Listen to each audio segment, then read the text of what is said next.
Bringing Down the Moon by Jonathan Emmett and illustrated by Vanessa Cabin.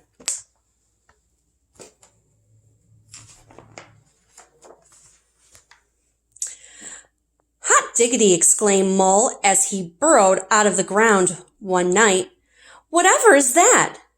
The moon was hanging in the sky above him like a bright silver coin. Mole thought it was the most beautiful thing he had ever seen.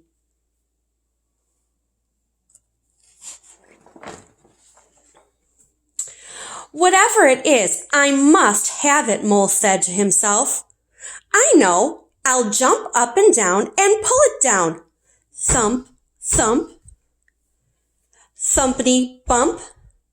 Mole was so busy jumping, he didn't think about the noise he was making, and he woke up Rabbit in her burrow.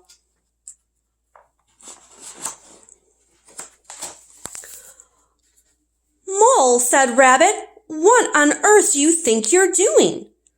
Hello, Rabbit, said Mole. I'm trying to pull down that shiny thing. You mean the moon? Asked Rabbit. So that's what it's called, said Mole. You'll never do that, said Rabbit. It's not as close as it looks.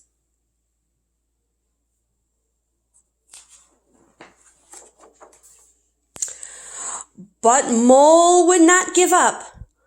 I know, he thought. I'll get a stick and I'll poke it down. He found a long stick and poked it up at the moon.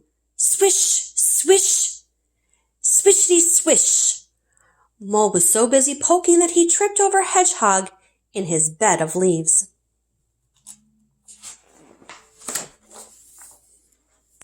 Mole grunted. Hedgehog, what are you up to? Hello, Hedgehog, said Mole. I'm trying to poke down the moon. You'll never do that, said Hedgehog. It's not as close as it looks.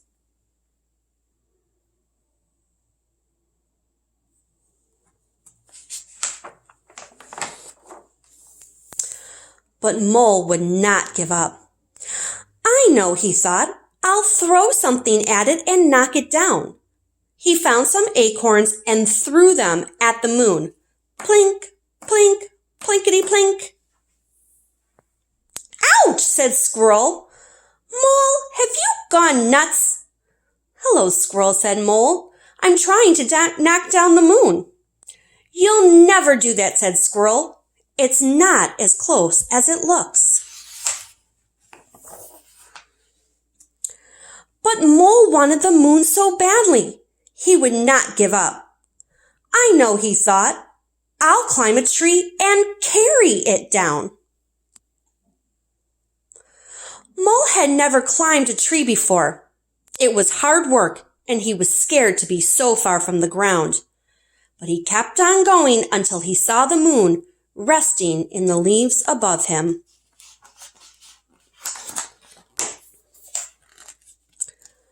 Mole stretched out his paws, but just when he thought he had the moon, he slipped.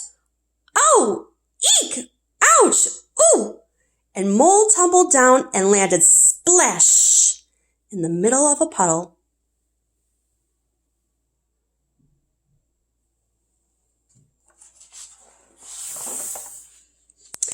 Hot diggity drat, thought Mole.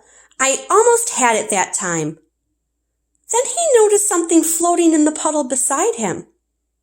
It was pale and wrinkled, but Mole recognized it at once. The moon, whispered Mole.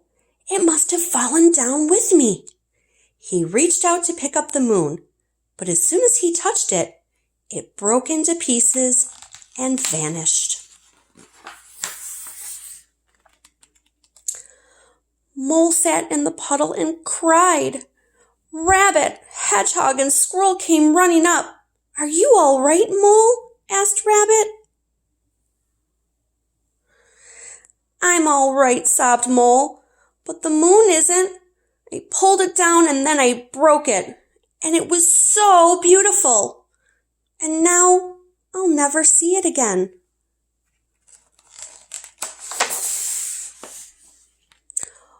Oh, Mole, said Rabbit, you couldn't have pulled down the moon. And you couldn't have broken it, said Hedgehog. And you'll certainly see it again, said Squirrel. Look! And high up in the sky above them, the moon was coming out from behind a cloud. Oh, whispered Mole, and it's just as beautiful as ever.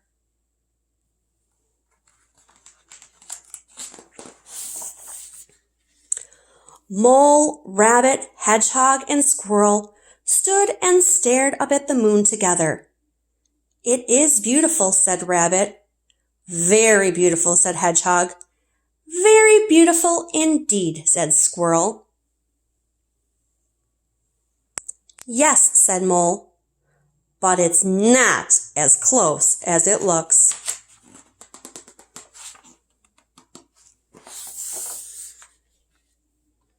The end.